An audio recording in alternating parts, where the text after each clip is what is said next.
আসসালামু আলাইকুম এভরিওয়ান। আবারও নতুন একটি ভিডিও নিয়ে আপনাদের সামনে হাজির হলাম। তো আজকে একটু অন্যরকম ভিডিও, সেটা হচ্ছে আমি চলে গিয়েছিলাম 300 ফিট ভাইরাল শাকিলা আপ্পার দোকানে হাঁসের মাংস এবং চিতই পিঠা খাওয়ার জন্য। তো আমরা হচ্ছে ইফতার পার্টিতে এখানে গিয়েছিলাম, গিয়ে দেখি হাঁসের মাংসটা প্রায় রান্না হয়ে আসছে। শাকিলা আপা ছিল না, দুঃখজনক বিষয়। শাকিলা আপা ছিল শ্বশুর বাড়িতে।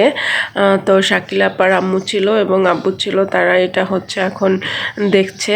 তো তারা রান্না করছে, হাঁসের মাংসটা প্রায় কমপ্লিটের দিকে। তো এখানে নাকি প্রতিদিন 40টা করে হাঁস রান্না করা হয় এবং সাথে আছে মুরগির মাংস এবং হচ্ছে গরুর মাংস। এরপরে শাকিলা আপার আম্মু হচ্ছে ওই চাপড়ি বানানোর জন্য আটাটা হচ্ছে কাই করে নিচ্ছে। তো এটা আমি দাঁড়িয়ে দাঁড়িয়ে দেখলাম সে কীভাবে করলো এটা। এই পিচ্চি মেয়েটাকে দেখলাম, ওর নাম হচ্ছে ফাতেমা। ফাতেমা হচ্ছে তার মাকে অনেক হেল্প করছে। সে পানি এনে দিচ্ছে, সে যা যা বলছে তাই তাই করে দিচ্ছে। তো ছোটো বাচ্চা অনেক হেল্পফুল।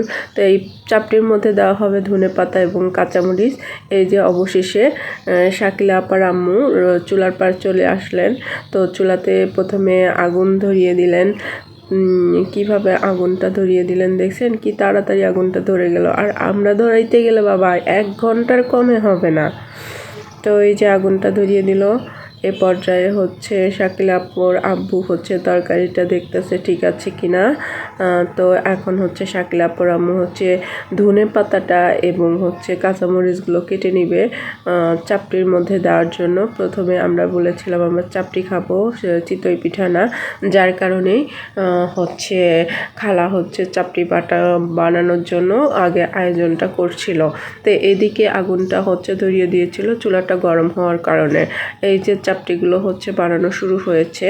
তো হচ্ছে এই এক খোলা চাপটি হয়ে গিয়েছে। তো হচ্ছে এটা খেতে অনেক মজা ছিল, আমরা খেয়েছি।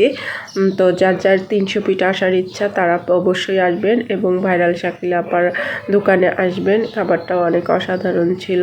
এমনিতে হাঁসের মাংস আমার অনেক প্রিয় একটি খাবার। তারপর আমি চাপটি সম্ভবত একটা খেয়েছিলাম, বাকিটা আমি হাঁসের মাংস পুরোটা খেয়েছিলাম। আমার অনেক ভালো লেগেছিল। তো এইভাবে খালা পরপর চাপটিগুলো বানিয়ে নিচ্ছিলেন। ওই অবশেষে এই যে মাংসর প্লেটটা এবং চাপটিটা আমরা খাওয়া শুরু করলাম। তো সবাই ভালো থাকবেন, আল্লাহ হাফেজ।